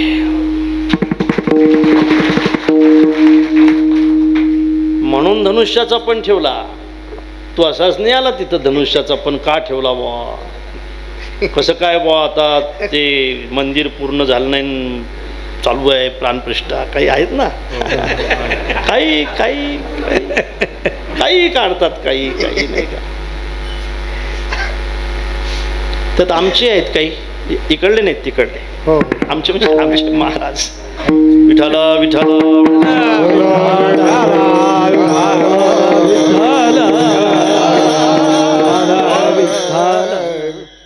धनुष्याचा पण ठेवला. रामप्रभू ज्यावेळेला आले, रामप्रभू ज्यावेळेला आपल्या आसनावर बसले, त्यावेळेला जनकाच्या बंदीजनाने सगळ्यांना सूचना दिली या पणाची. माहिती आहे आपल्याला, मला मर्यादा सांगू द्या. एक एक गेला, धनुष्य न उचलता परत आला. रावण गेला, छातीवर घेऊन पडला. जनकाला सगळ्यांचा राग आला. जनक म्हणतात, दीप दीपके भूपती नाना. शांत जनकाला ज्यावेळेला राग येतोय ना, त्यावेळेला नक्कीच याचं काहीतरी कारण आहे. जनक म्हणताय, मी माझ्या मुलीच्या विवाहाचा जो पण ठेवलाय तो धनुष्याचा ठेवलाय. धनुष्याचा ठेवण्याचं कारणच आहे की माझी मुलगी मला क्षत्रियाला द्यायची होती. क्षत्रियाचं आणि धनुष्याचं अत्यंत जवळचं नातं असतंय. आणि धनुष्य जर तुम्ही उचलू शकत नसाल तर माझ्या मुलीवर कुमारी राहण्याची वेळ आणली तुम्ही. आता मला तर असं वाटतंय, थोडक्यात सांगतो, की जेव्हापासून परशुरामाने हे पृथ्वी निक्षत्रिय केली तेव्हापासून या जमिनीतून क्षत्रियाला जन्म देणारा पिढस निर्माण झाला नाही. ही पृथ्वी निक्षत्रिय झाली. एक लक्षात ठेवा, या जगामध्ये या पृथ्वीवर क्षत्रिय राहिला नाही हे सगळ्यांना सहन करावं लागलं. पण सुमित्रेच्या मुलाला नाही सहन झालाय. सुमित्रेचा पोरगा उभा राहिला. आणि सुमित्रेचा पोरगा माहित आहे ना, आणि बोट करून म्हटला, जनक जबान सांभाळा तुमची. रघुकुलातली एखादी व्यक्ती ज्या ठिकाणी हजर असते त्या ठिकाणी असं बोलण्याचा दुस्साहस कोणी करत नाही की जो तुम्ही केलाय. फक्त माझ्या दादाची आज्ञा असेल ते सगळं ब्रह्मांड मी वल्या मडक्याप्रमाणे दाबून टाकल्याशिवाय राहणार नाही. जनक खबरदार, एक शब्द बोलला असणार. लखनजी गरम आहेत पण सरळही आहेत. मला वाटते गरम माणूस सरळ असला पाहिजे. वाकडा माणूस गरम असला ना वाकडा यायचं कारण गरम आहे असंच ना. गरम माणूस जर सरळ असला तर त्याला घरालाच काय, गावाला, देशालाच काय, जगाला त्याचं ऐकावं लागतं. लक्षात ठेवा. जगाला गरम असायबद्दल हरकत नाही, पण आपण नेक असलं पाहिजे. नेक माणसाने गरम असलं पाहिजे. माझे लखनजी इतके नेक आहेत महाराज की आईला जो शब्द दिला होता ना, तुझ्या स्वप्नामध्ये राग येऊ नये म्हणून, शपथच घेऊन टाकली या बहादराने. स्वप्नामध्ये येऊ नये असं जर तुला वाटत असेल मा, तर हा लक्ष्मण 14 वर्ष झोपणारच नाही, तर स्वप्न कसं पडेल मा. असा नेक असलेला माणूस होता हा. गरम डोक्याचा होता. कोणाला आपण बोलतो हे त्याच्या लक्षातच येत नव्हतं. सगळेजण पाहत होते. सगळेजण, काही राजे आनंदितही झाले, जाऊ दे म्हटले, याच्याच्याने आपल्याच्यानं नाही, आता काही झालं चालते. सीता मात्र आनंदित होते. वरमाला घेऊन उभी होती. सीतेला समजलं सूर्य उदय होण्याच्या अगोदर लाली बाहेर येत असते. ही लाली आहे, आता सूर्य येणार आहे. रामप्रभूने लक्ष्मणाला सांगितलं, लखन सिट डाऊन. हो काय हो म्हणते, मला काय सिट डाऊन नाही म्हणू देत नाही का तू. रामप्रभूने आज्ञा केल्याबरोबर लखनजी खाली बसले. ही मर्यादा आहे. काय बा तुम्हाला काही समजत नाही, आमचं असं, तुम्ही राजा काही सांगता, असं नाही केलं. दादा म्हणतायत ना, मी त्यांचा लहान भाऊ आहे, मी त्यांचा सेवक आहे. मालक म्हणतो ना खाली बस, मग आपण बसलं पाहिजे. ही मर्यादा आहे.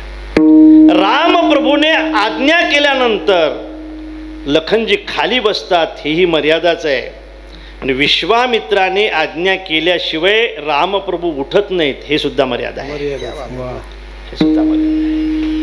उठहु राम भंजवु भव चापा, उठहु राम भंजवु भव चापा, उठहु राम भंजवु भव चापा, उठहु राम भंजवु भव चापा, मेटहि तात जनक परितापा, विश्वामित्र समय शुभ जानी, विश्वामित्र समय शुभ जानी, बोले समय अतिशय बानी, बोले तनय.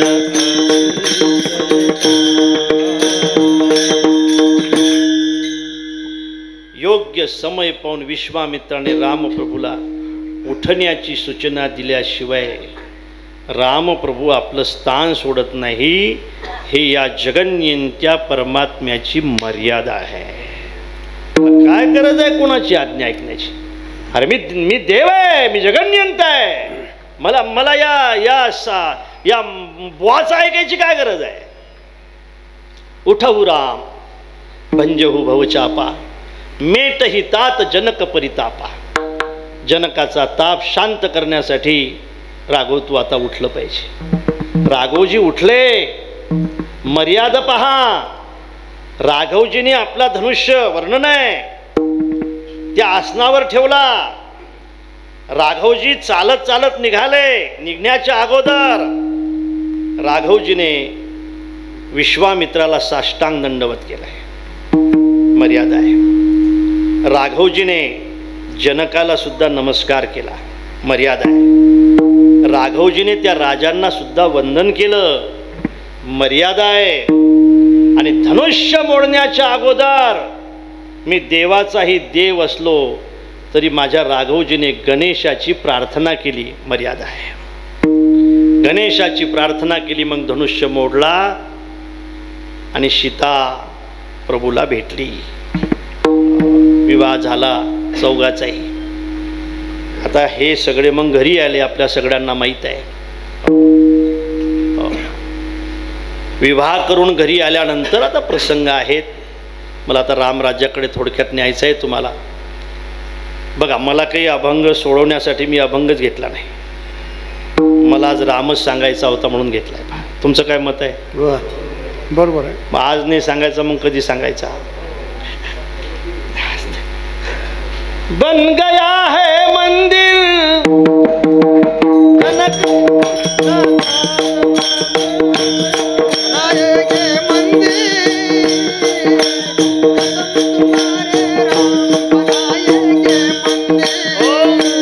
आता बनलं ना राजा. आता जर राम राज्य नाही सांगितलं तर मग कधी सांगायचं? राम राज्य आलं. पहिले आपण म्हणत असतो बनाएंगे मंदिर, आता बन गया है मंदिर. आता बनाएंगे नहीं, आता बनाएंगे काशी, फिर बनाएंगे मथुरा. असंच ना? हे तर झालं. आता हे तो झाकी आहे.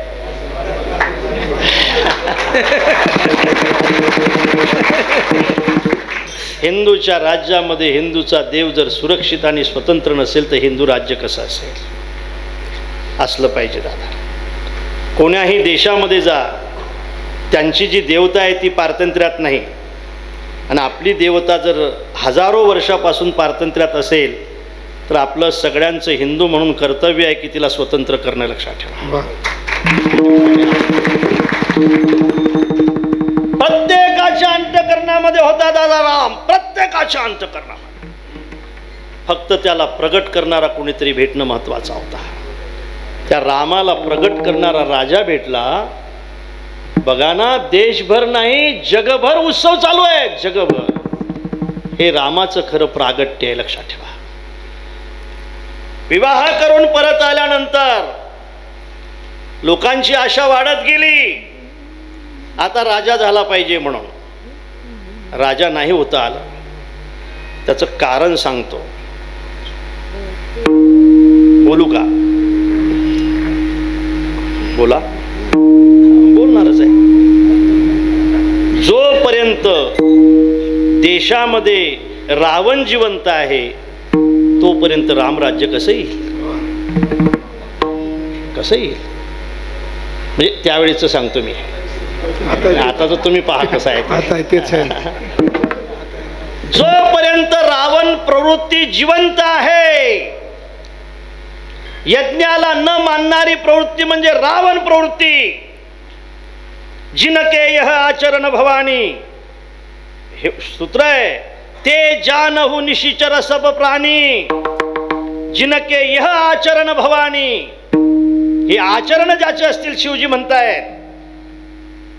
यज्ञाला किंमत न देणं, धर्माला किंमत न देणं, देवाला किंमत न देणं, साधूला किंमत न देणं, आचाराला किंमत न देणं, ही प्रवृत्ती ही राक्षसी प्रवृत्ती आहे. लक्षात ठेवा. राम राज्य येण्यासाठी त्यावेळेला रावण जिवंत होता. आता त्यावेळेला शस्त्राने रावण मारल्या जात होते, नाही का? मला क्षमा करा बरं का. त्यावेळेला रावण मारण्यासाठी शस्त्र वापरल्या जात होते. आता रावण मारण्यासाठी मत वापरल्या जातात.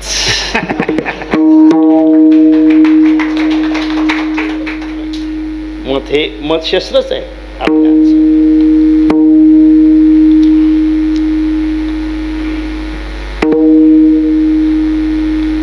रावण मेल्याशिवाय रामराज्य कसं येईल? कैकेयीला एक सांगतो पहा. आणखी कैकेयीने वर का मागितले एवढं सांगतो थांबतो. आता बराच वेळ झाला. आता हे सगळं ऐकायसाठी रामायण ऐकावं लागेल ना तुम्हाला. हो, सगळं रामायण ठेवावं लागेल ना. हे ताकापुरतं आहे फक्त. आज माझी इच्छा झाली बघा सांगायची म्हणून सांगितलं. आज इच्छा झाली.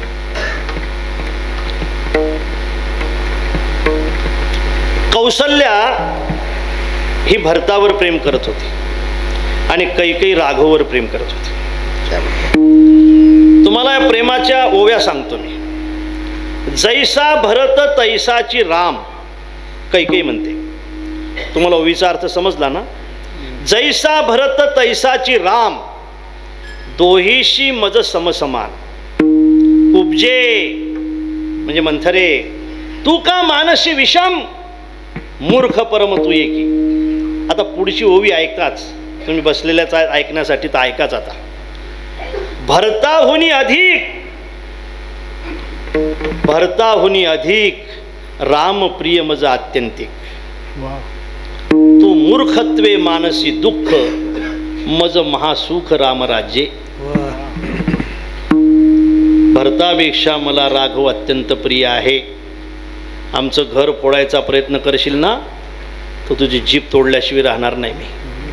घरफोडी कुठली? घरफोडी, घरफोडी म्हणतात बरं, घर फोड्या नाहीत म्हणत. यांच्यामध्ये बिचार आहेत ते ज्ञान नाही. हे समोर बसलेले आहेत ना, यांच्यामध्ये ते ज्ञान नाही, ते तिकडे आहे, तिकडे.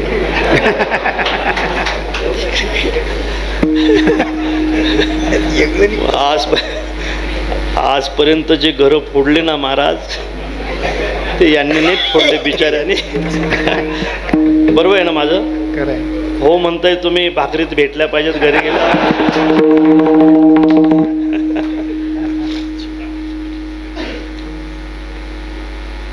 एक शब्द माझ्या राघव बद्दल बोलली तर जीभ तोडील तुझी मी. विठाला विठाला कुणी असं का बहु कहसी घर फोरी, तब धरी जीभ कडाव उतोरी. जीभ तोडून टाकील तुझी. किती प्रेम होतं महाराज कैकेयीचं राघववर.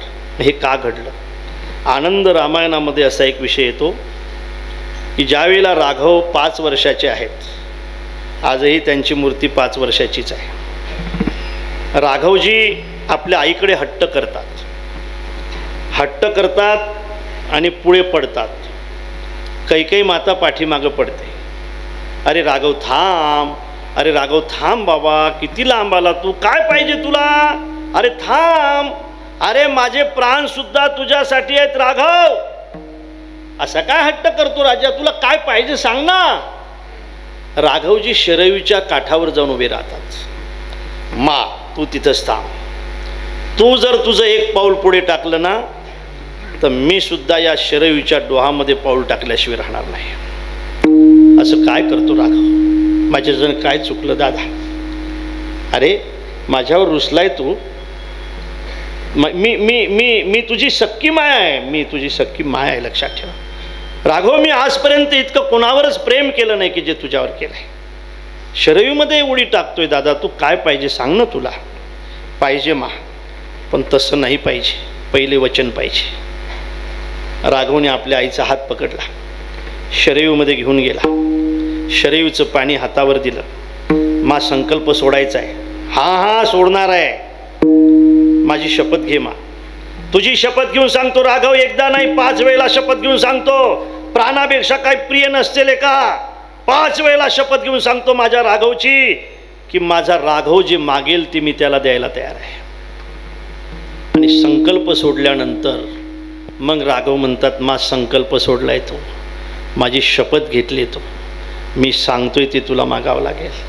तुला ज्या वेळेला राजाला मागण्याची वेळ येईल ना त्यावेळेला तुला 2 वर मागायचे आहेत. अरे बाबा थोडा मोठा हो, मग मी मागणारच आहे. 5 वर्षाचा आहेस बाबा, आता जर तुझ्यासाठी गादी मागितली तर कोण मला चांगलं म्हणे. राघव ऐकून घे, मी सांगतोय ते मागायचं आहे.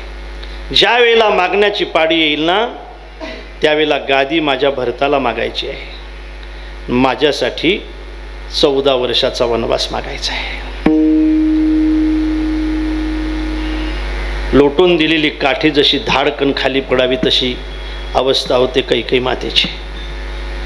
नाही राघव मी हे नाही मागणार. मा हे लक्षात ठेव, मी तुला प्रिय आहे ना, म्हटले अत्यंतिक प्रिय आहेस.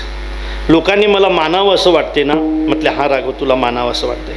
लोकांनी मला मानावं आणि भविष्यामध्ये माझं राज्य यावं असं जर तुला वाटत असेल तर एखाद्या वेळेला लोक तुझं नाव घेणार नाहीत, पण तुझ्या मागण्यामुळे रामाचं राज्य आल्याशिवाय राहणार नाही. का मागितला बरं? मग अखंड वनवासी म्हणायला काय हरकत होतं? 14 बरस राम वनवासी म्हटल्यापेक्षा अखंड राम वनवासी असं म्हणायला काय हरकत होतं? मागितलं असतं तर द्यावंच लागलं असतं आणि राहावंच लागलं असतं राजालाही द्यावं लागलं असतं, रामालाही वनवासामध्ये राहावं लागलं असतं. पण 14 वर्ष राघवनेच मागून ठेवले होते आणि म्हणून 14 वर्षाचा वनवास मागितला. राम प्रभू वनवासामध्ये गेले. आपल्या सगळ्यांना माहीत आहे, प्रभूने सहज लीलया त्याग केला. प्रत्येक ठिकाणी माझ्या प्रभूची मर्यादा पहा. रामप्रभूने केवटाची नाव घेतली नाही महाराज, मागितली. मर्यादा आहे. देव होते, मालक होते, घेतली नाही. हे उतर नाही, मागितली. मागी नावन केवटू आना, कही तुम्हार मरम मैं जाना. तोही बिचारा असा हट्टी होता, नाव द्यायला तयार नव्हता. तुमचं मर्म जाणतोय मी.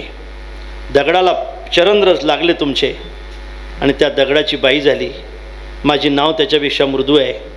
या बाईची जर दुसरी, या नावीची जर दुसरी बाई झाली, एकटीच डोकं दुखवते.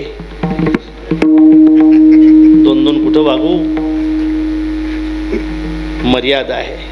मागितली नाही, आपल्या घेतली नाही, मागितली. मर्यादा आहे. आणि भिकाऱ्याने उभं राहिलं पाहिजे म्हणून खाली बसून मागितलं नाही, उभं राहून मागितलं. तेरे द्वार खडा भगवान, भगत भर दे रे झोली. ज्यावेळेला चालू झालते नाही परदे, त्यावेळेचा आहे हा. तेरा होगा बड़ा एहसान, तो जुग जुग तेरी रहेगी शान. भगत भर दे रे झोली, भगत भर दे रे झोली. सज्जनानो, मर्यादा. उभं राहून मागितलं, घेतलं नाही. माहीत आहे तुम्हाला, पलीकडच्या काठावर गेल्यानंतर मजुरी दिली. हॉटेलमध्ये गेल्यानंतर बिल न देणारे राजे वेगळे. बिड्या उधार देत नाही तू, माझी किंमत काय? मला बिड्या उधार देत नाही. दुकानदार म्हटलं, राव 10 वर्षाचं बिल अजून दिलं नाही साहेब तुम्ही. मर्यादा आहे. रामप्रभूच्या जीवनातल्या अनेक मर्यादा पार करत करत प्रभू वनवासामध्ये होते आणि खऱ्या अर्थाने चित्रकूट पर्वतावरून शबरीच्या आश्रमामध्ये पंचवटीमध्ये आले. चित्रकूट पर्वतावरून पंचवटीमध्ये आले. पंचवटीमध्ये शूर्पणखा आली. शूर्पणखेने सगळा वृत्तांत सांगितला. रावणाने काय केलं माहिती आहे तुम्हाला महाराज? रावणाने नारदाला बोलावलं.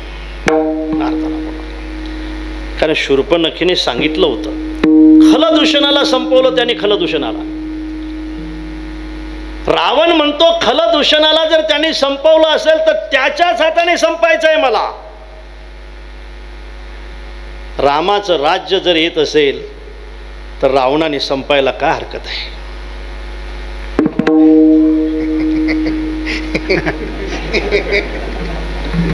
रामाचं राज्य जर येत असेल तर रावणाने थांबायला काय हरकत आहे? नाही का? अरे त्या रावणाचं बोलतोय मी, थांबायला तयार झाला तो. रामाचं जर राज्य येत असेल, राम राज्याचं जर आमंत्रण असेल तर जायला काय हरकत आहे? कोणी? रामाने.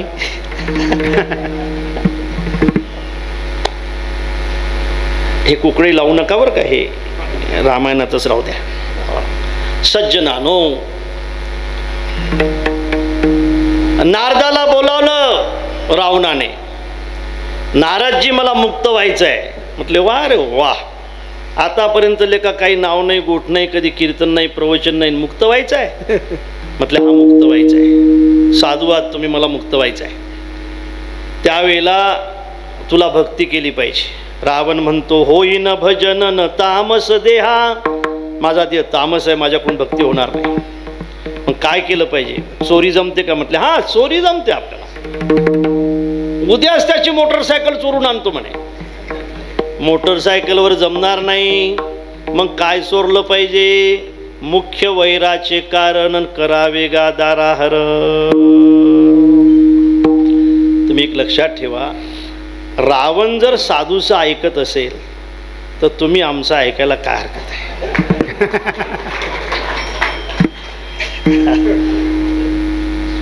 राम प्रभू गेले, राम रावणाचं युद्ध झालं. त्याच्यातही अनेक मर्यादा आहेत महाराज, अनेक मर्यादा आहेत. राम रावणाचं युद्ध झाल्यानंतर रामप्रभूने ती गादी भरताला किंवा लक्ष्मणाला नाही दिली, ती गादी विभीषणाला दिली. त्याचाच भाऊ त्या गादीवर बसवला, सीतेला शुद्ध करून घेतलं आणि रामप्रभू आता पुष्पक विमानामध्ये बसले. रामप्रभू आता हे सगळं आटपून अनेक राक्षस, शरभंग ऋषीला त्रास देणारे राक्षस, अनेक साधूला त्रास देणारे राक्षस संपवत संपवत संपवत रामप्रभू आले. रामप्रभूने अनेक यज्ञाचं सुरक्षा केली. यज्ञाची सुरक्षा करणं रामराज्य आहे. रामराज्य हा यज्ञच आहे, याची सुरक्षा महत्वाची आहे. असं करत करत रामप्रभू जो रावण यज्ञ संकटात आणत होता त्या रावणाचाही उद्धार केला. विभीषणाला गादीवर बसवलं. रामप्रभू पुष्पक विमानामध्ये बसले. रामप्रभूचा एक दिवस येण्याचा बाकी शिल्लक होता. आजच्यासारखा भरत वाट पाहत होता. उद्या 12 वाजेपर्यंत नाही आले तर भरत दिसणार नाही असं भरताने सांगितलं होतं. आणि त्यावेळेला पुष्पक विमान सीमेवर उतरलं. सगळी अयोध्या त्यांच्या सामोरी गेली. विठ्ठल विठ्ठल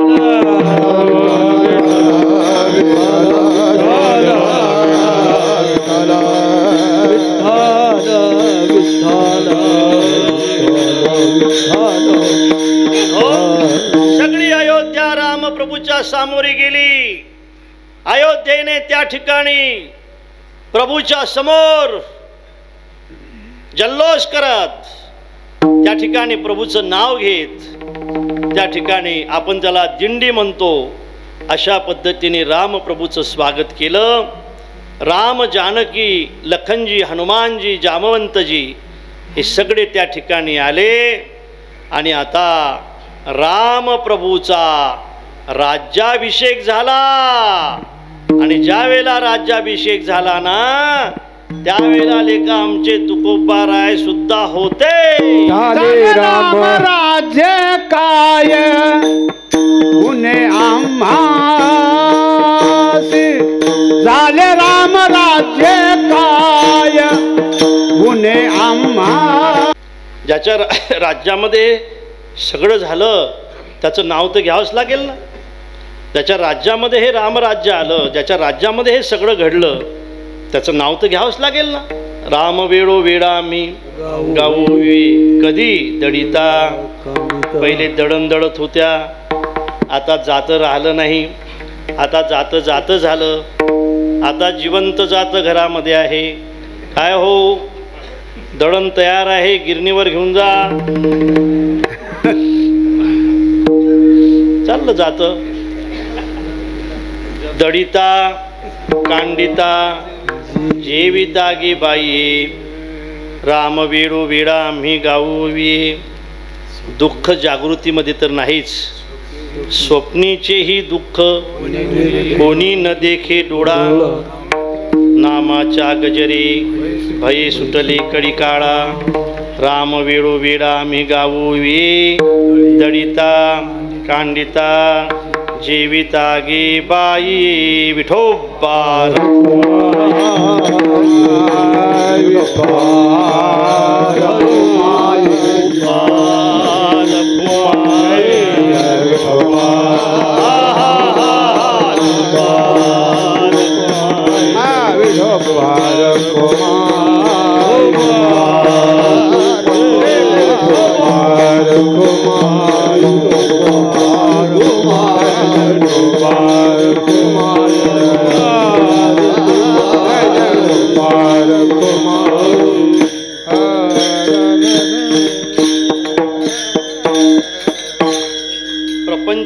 समाधानामध्ये आणि परमार्थ ही आनंदामध्ये. प्रपंच समाधानाशिवाय शोभत नाही आणि परमार्थ सुखाशिवाय पूर्ण होत नाही. प्रपंच समाधानाशिवाय योग्य नाही बघा, शोभत नाही. समाधान असलं पाहिजे. ठेविली अनंते चित्ती असू द्यावे समाधान. काय करता आता सांगा तुम्ही, काय करता? काय करता? समाधान मानल्याशिवाय दुसरं काय आपल्या हातामध्ये? प्रपंच समाधानाचा असावा आणि परमार्थ सुखाचा असावा. बरोबर? ते सुख देतोय कोण?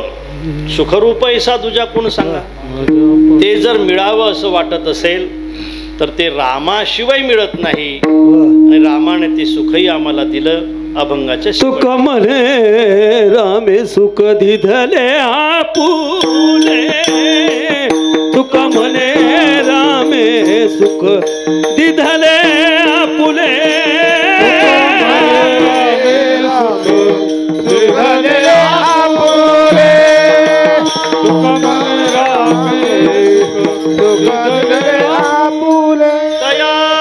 जन्मवासायण दाणाने खुंटले.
जय विठ्ठल